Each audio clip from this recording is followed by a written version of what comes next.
Hello, I'm Noel. This is Antonia from Boxtail Soup Theatre Company. And this is, I think, this is kind of our final vlog, in a way, of 2022. It won't be, actually, but it'll be the last one before Christmas. What we thought we would do for this last one was look back at what we've done, basically, in 2022 and have a bit of a kind of year in review. Because it's been quite a busy year. We've done a lot of different crazy things. And actually, when I thought back earlier on to a couple of things that happened at the start of the year, I was like, wow, did that really happen? Was that this year? Yeah.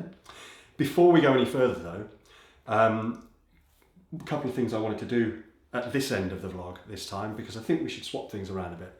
First of all, I just want to say, if you've been watching these vlogs, thank you very much. Welcome to any new subscribers. People, gradually ticks up, so thank you very much to everybody who's been watching. If you are enjoying them, or if you've liked anything about them, please do leave us a thumbs up or a like, or subscribe to the channel, or leave us a comment down below, because that really helps us. So thank you very much. I thought I'd do it at the beginning instead this time. Mixing it up. I know, I thought, So we started 2022, coming back from the Everyman. So our 1st of January was packing away our flat in Cheltenham. Yeah, well, when was our last show? The 31st. Right, so last show on New Year's Eve. Last year on New Year's Eve, Wow. and then we packed everything away, and we were out of Cheltenham then on New Year's Day. And then we came back, and we had, I think, probably a day before we threw ourselves headfirst and everything into making the puppets for the Dubai Expo. And we were pretty exhausted. We were. It had been a long... But we knew we stint. kind of couldn't stop. No. And so actually it was one of those things where you refuse to be tired because you can't be. That's very true. So we worked then very hard in here at making those puppets, which was really, it was a challenge and a half, wasn't it? Because it was the first time we'd ever made anything so big. Yeah, it really was.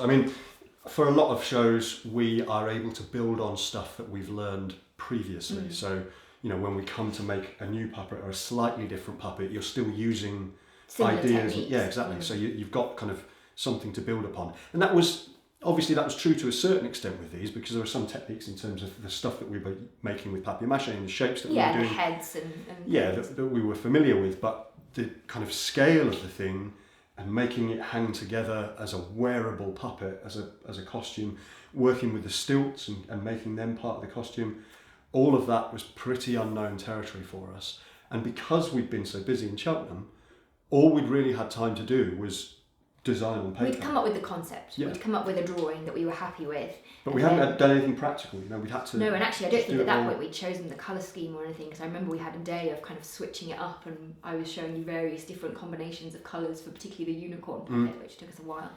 So we spent a lot of time making those out of a lot of recycling. Over Christmas we'd got our families to save any cardboard delivery boxes, and so the studio, do you remember at one point the wall was just cardboard boxes, and they all got used. So they were first, and then we took them to Dubai, and it was hot, but it was weird, going to Dubai at that time of year and being very, very warm. Everyone was still wearing a mask. To wear a mask on the full flight, and a mask everywhere when we were there, even outside. Yeah, which was and we quite had to strange. actually do PCR tests on arrival, didn't we? Yeah, we did. There were all sorts of COVID tests, Yeah. and It was very well organised, actually. It was all very well put together. And then we did our appearances with those puppets, and it was amazing. It was a crazy job, but it was brilliant, and we're so proud of what we made. And I think I'm sure during this chat you'll have probably thrown up a couple of pictures. I definitely will put a couple of pictures up. The only sad thing for me, I think, is one, that we didn't have anyone there taking photos, and we still haven't been able to get in touch with the official photographers there and kind of get any pictures. So we do have a few pictures, but it's generally from people who grabbed stuff on their phones and things like that. Yeah, we've got a couple of all right ones there. Yeah. We have a nice one from when we were rehearsing in the church hall before we left. Yeah, and it's also, I think, a shame that hopefully we'll get the opportunity to use those puppets again, because they had that brief outing, and perhaps there'll be something with the coronation or something that we can bring them out again. Maybe. If anybody's watching who's got anything to do with that, we're happy to bring them out. Then after that, I remembered we were in Barnes for the first time. Do you remember? We did Northanger and we did Alice in is it OSO Arts in Barnes? OSO Arts Centre. Yeah, Yes. so we did some really lovely shows there, nice full houses, lovely audiences. Wow. And because people, the reason why I remembered it in fact was that last weekend in Twickenham, somebody came up at the end and said that's where they'd first seen us, and they'd seen us do Northanger, and then came to A Christmas Carol. So thank you. If you watch these, then thank you very much, wherever you are. It was nice to see you. So we had those shows in Barnes. And then after that, we went on tour with the Grimm shows. It was our Grimm's Tales, so it's Grimm's tour. So we had Little Grimm Tales and Great Grimm Tales, and went all over everywhere with those. And so for both of those projects, for the Dubai job actually and for Grimm's Tales, we had another first for us really, where we had auditioned performers that we had no connection with prior to that. We kind of put out a public call and opened it out to anybody and everybody who wanted to apply. And we've never done that before because we've never been able to afford to hold, it's quite an expensive process, both in time and money, to hold auditions. Yeah, so we hadn't really done that. It's part of the growth of the company as well, yeah. I think. You want to kind of expand your pool of performers a little bit.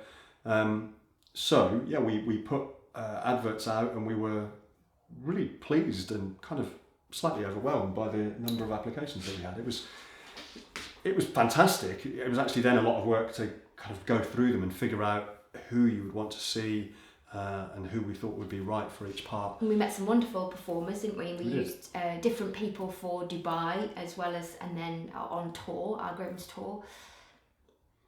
Yeah, so we did Grimm's Tales with Alejandra, and that was, how long was that tour? 6 weeks? It was actually a bit of a sprawling tour because it was one of the classics of a reschedule from COVID year. Of course, so I think actually it might have been more like 8. Yeah. It might have been longer than that. But there were a lot of booked venues. Yeah, there were that things kind of that had to be fitted rescheduled, so it was quite long and sprawly. But we had a really lovely tour.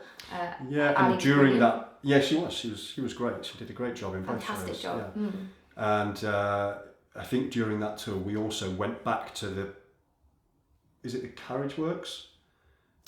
Where we did the final show. No, that was we did that with Willows. Oh right. Did we do that with? You know what? You're right. I can't actually remember. I know we went there with Willows recently. So in March of 2020, we did a show, and that was at the Carriage Works, wasn't it? Yes, it was. That was the last show we did before lockdown and before everything got shut down. But we didn't go there again. It was Willows that we've taken there. We didn't go with. But we have been back there this year. I think that's right. I'm a bit confused, to be perfectly honest. So the Grimm's Tales tour was good. Yeah, it was really nice. We had some really lovely shows. We went to some new venues for us as well. There were some rescheduled ones, and then there were some brand new venues that we'd not been to before. So that was lovely, and we had a very nice time with that. And then after that, we were straight into rehearsals for Gulliver, which we were taking to Edinburgh and then on tour subsequently.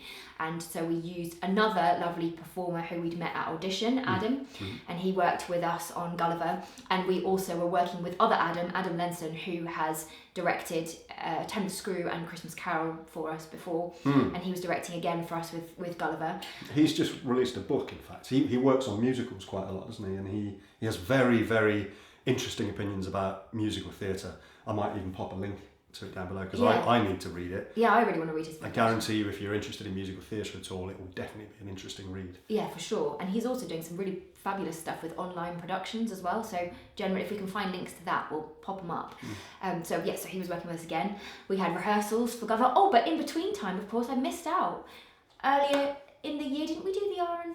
Or did we do the R&D? No, we did the R&D for Gulliver last year. Yes, we did. I'm so confused. This is quite difficult. That was part of what was... That was what was weird, wasn't it? Weird about going into the rehearsals was that we had been working on Gulliver for so long then, because it had been spread out over the lockdown process and then into the R&D in 2021.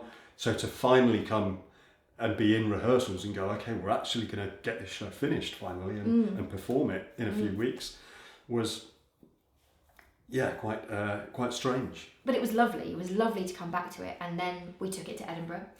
And we had a good fringe. It was a tricky fringe because it was quieter than normal. And you can see all the vlogs all about that. I'm not going to harp on about it. But it was a good fringe in terms of the audiences who came.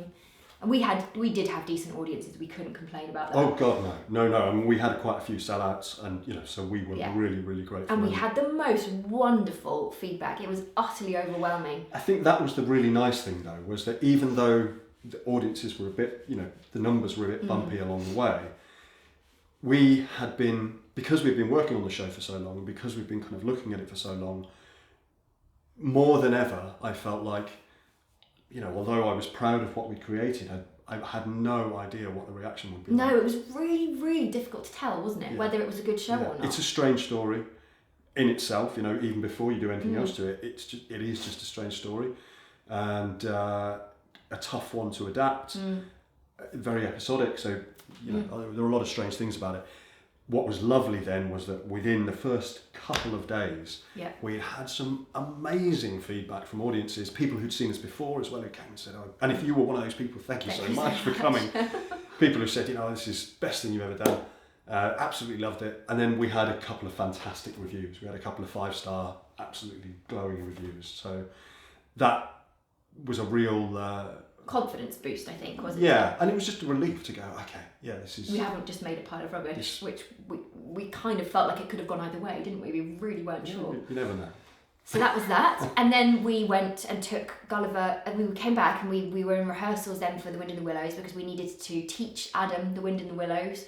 So he was playing Ratty for us in The Wind in the Willows, and had some lovely rehearsals for that, and then went off on tour with Gulliver and Willows. And we also, it's worth mentioning, I guess, that we just kind of tweaked Willows a little bit. Yes, we did. We cut it a little bit, and we had a little look at it. Having not done it for a little while, we revisited it again and thought, okay, what can we do to just sharpen this up a little bit? And having done other really family shows, I think in between, and got more experience with that, because actually our experience has been more with adult theatre than family theatre, so we've had to learn a little bit. And with Little Grimm and Hansel and Gretel, we learned a lot about what works, and so we tweaked Willows to sort of fit that. So that's why I think it's worth mentioning. No, because it's right. We had some really, really nice performances of both of those shows. Yeah. The tour was great, the responses were lovely, and I was really pleased with how Willows went down. I mean, the tour was wonderful. It was tough as well, and I think it's always important to be honest about how things are, not just rose tint them, because we are certainly still finding that it's a struggle to get audiences back into the theatres. The family shows are a little bit easier. I think people always want something to do with their children. But for the adult shows, for all sorts of reasons, I think people can't afford it. People are still nervous. People have got out of the habit. All of those things have contributed massively to the audience numbers definitely being down. And when you've got a show that you're very proud of, which, for the most part, we always try and have, but I think particularly with Gulliver, it was disheartening sometimes when we would find there were not that many in the audience. Yeah, that's very true. The wonderful thing was we've always got lovely feedback, and our hope, and we will continue to do it, is that we will continue to produce the work, and we just hope that people will eventually come back and enjoy it. Yeah, and it's actually why things like this are so important. It might seem silly in a way to sort of vlog our progress in the way that we do, but it's so difficult when you're going to all these different little venues to because they're also spread out, and because you don't have any specific connection to the area necessarily, it's really difficult to get the word out there. So being able to kind of spread the word on social media or on YouTube or Instagram or whatever it might be is really helpful, because when people do come along and say, oh, we watch your videos, or we follow you on Twitter, or whatever it is, or somebody's been recommended by somebody who does that, that's just brilliant, and it's so helpful. So yes, about how, even having said, we still, that's the nice thing, we always enjoy the shows, and sometimes even the smallest audiences are the most lovely audiences, so we're always grateful for anyone who turned up, but it was tough. Then part of that tour, obviously we took Gulliver to LA, finally, back to the Clark who commissioned it in the first place, and we've vlogged about that, so you know about our trip there. It was so lovely to take it there. Oh yeah, and it was really, nice to yeah. Because it had just started to get cold as well. Yeah. That's why I sighed like that. Yeah, it was warm. It was really warm. So that was great. And we also did the filming at the beginning of the tour. We filmed Gulliver properly, which is, well, again, we keep saying we'll come back to it, but we promise we will talk about it properly in the new year. Yeah, because it's an interesting project, and it's not just as simple as having a filmed version of the show. There's more to it than that. And then after the tour finished at the end of October, we were then, Noel and I had a few bits that are quite a lot of admin generally to catch up on. And some of the film to start working on that project. Yep. But then also we were doing... Well, some of that, it also involves planning ahead for the next year. Yeah. I think, that's worth mentioning as well, is that it's not just what you're working on right now. You're always thinking ahead and thinking on to what you're doing next. So during that period when we were back, we were then looking at print orders and booking and venues for shows into spring and autumn next year, and in fact even into further Christmas than that. next year, and in fact it's going into spring 2024. So it's a lot of forward planning. Yeah. And then we started rehearsing for our Christmas shows because we had the performances in Twickenham and we needed to remember them. So we got everything out for that and did all of that, which is very recent news, so we won't blather on about that. No. So that's, I think, everything we did this year. Yeah. It's been busy and interesting and varied. And what I've enjoyed, I don't know about you, but I've enjoyed we're trying these days, we used to do sort of touring throughout the year, relatively, randomly, especially when it was only Noel and I in the shows. We could do that, we could just take a show whenever. Now, particularly because we have making projects working on our booking, we're now doing more concentrated, focused tours, and I enjoyed that this year. And it'll be even better next year because Mark will have done all of them, and rather than me, and he's obviously way better than me at it. So nice spring tour, nice autumn tour, Edinburgh in the middle, and then something at Christmas. Yeah, it's nice to have that sense of structure. Yeah. And also feeling like you're not living out of a suitcase exactly, the whole like you're year. not just going away all the time. You go on tour, then you come back. Yeah. So I enjoyed that, and I think it will be even more focused next year, which is nice to look to that. Yeah, and it also gives us the opportunity to do a few other bits and pieces. So we have the Gulliver, the online project, the Gulliver Exploded thing coming up, which is something different for us and something a bit new. And there's a few other little bits and pieces that we want to try out next year. And having more structure in that way allows us to plan a bit better to be able to do that. So that was our 2022. So thank you for watching, and I hope that was of interest, and we'll try and, like I said, pop up a few bits and pieces from the year itself as we've gone along. Thank you all for watching. Like I said at the beginning, if you have enjoyed it, give us a like, maybe subscribe to the channel. If you've got any questions, please do leave us a comment or send us a message, and we'll do our best to answer them. Otherwise, we'll see you again after Christmas. Happy Christmas. We're doing a Christmas vlog, aren't we? Between this one and that one, aren't we going to do one that specifically happens? Oh, crap. We had a discussion before about this. Well, maybe I'll just do that in. Always happy Christmas. Yeah, quite frankly, always happy Christmas. Happy Christmas. Happy Christmas. Now the next one. I'll just do that one more time in case that's... Nah, why not? It's funny. Oh yeah, I don't think it matters. Alright. We can laugh about it in the next one. Alright.